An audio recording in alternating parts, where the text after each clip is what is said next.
It was mid-October, the kind of day where the rain relentlessly hits the classroom windows, making everyone sleepy. I was in AP English, sitting in the back row near the door.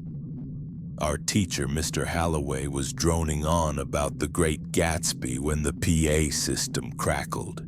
There was no chime, no good morning students. Just the principal's voice, breathless and breaking. Lockdown.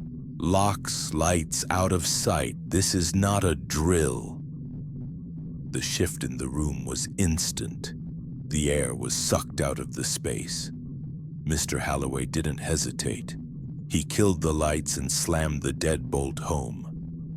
We all scrambled into the corner furthest from the door, behind the teacher's heavy oak desk. You know that silence? It's not just quiet, it's heavy. It presses on your eardrums. For 10 minutes, the only sound was the rain and the stifled sobbing of a girl named Sarah next to me. Then we heard it. Footsteps. They weren't the heavy, rushing boots of a SWAT team. They were slow, deliberate, slap, slap, slap, like wet, bare feet on linoleum. I was positioned at an angle where I could see the small, reinforced rectangular window in the door. The hallway was dark, but the emergency exit sign cast a dull red glow. The footsteps stopped right outside our door. I held my breath until my lungs burned. A shadow blocked the red light. Someone was standing there. Slowly, a face pressed against the glass. It wasn't a student. It wasn't a gunman in a mask. It was a man, maybe in his 40s, with skin that looked like gray putty. His eyes were wide open, unblinking, rolling wildly in their sockets. But the worst part was his mouth. He was smiling. A massive ear-to-ear grin that showed too many teeth. He didn't try the handle. He just stared. And then he raised a hand and tapped on the glass. Tap, tap, tap. He mouthed something. I read his lips perfectly in the red light. I see you. He stood there for an hour, just smiling. When the police finally cleared the building, they found no one. But on the outside of our door window in the condensation was a perfect greasy print of a forehead and a nose. To this day, I can't sit near a door in any room.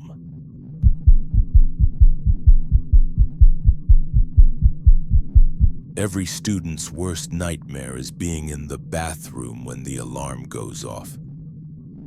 That's exactly where I was.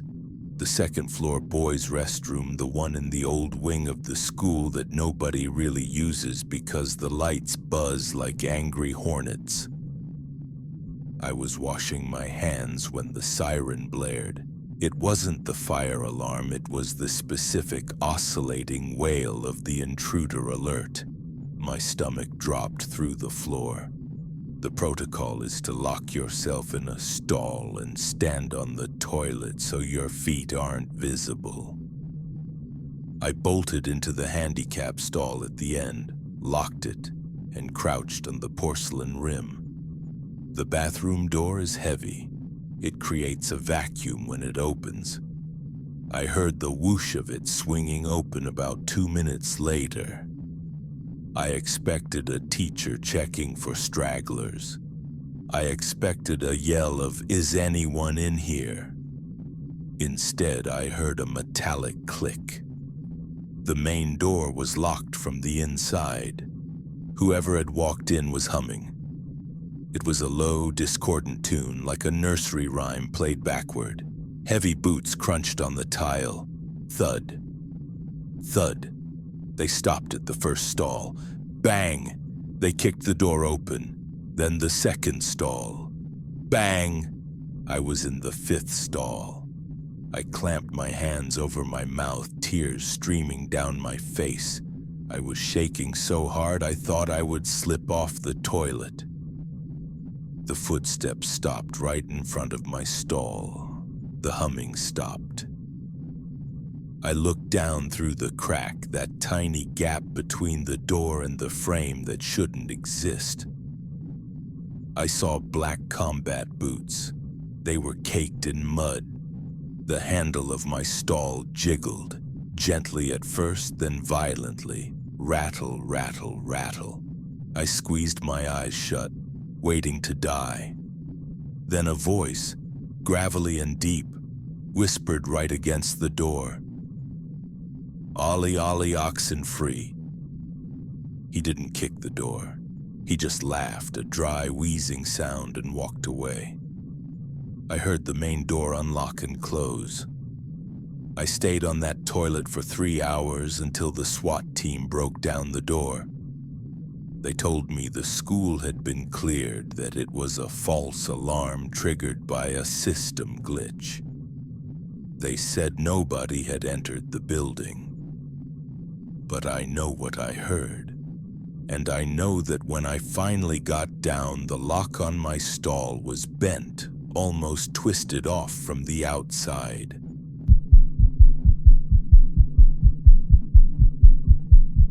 It was 6 p.m. in December. It was already pitch black outside. I was the editor of the yearbook, so I was staying late with 2 other students, Mike and Chloe, and our faculty advisor, Mrs. Gable. The school is a different beast at night. The hallways stretch out into endless darkness, and the silence amplifies everything. We were in the computer lab when the phone on Mrs. Gable's desk rang. Not the external line, but the internal intercom phone. Mrs. Gable answered. "Hello?" She frowned.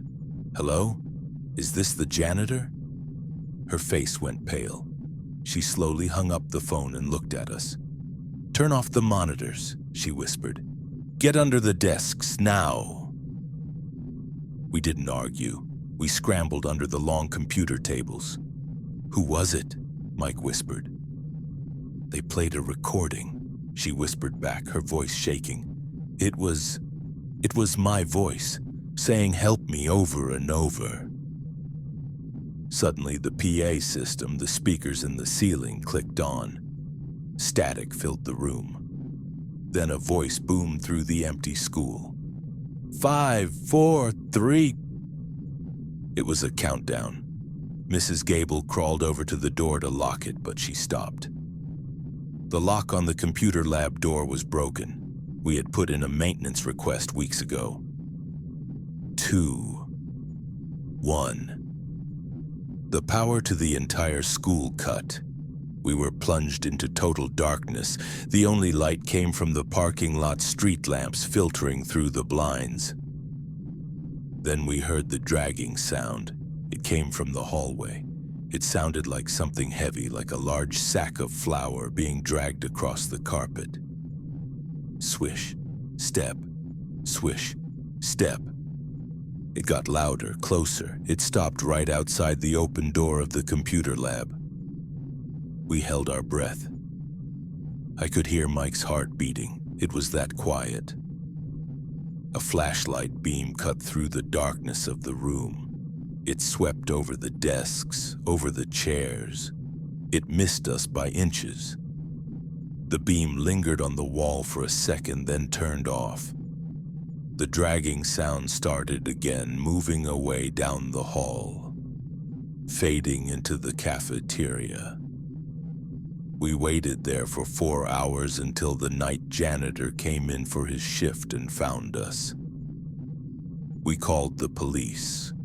They checked the security tapes. The cameras showed a figure in a hoodie entering the back door at 5:50 p.m. They walked straight to the office to access the PA. But the scariest part, when they left the computer lab, they didn't keep walking. The footage showed them stopping in the hallway, looking directly at the camera and waving. They weren't dragging a sack.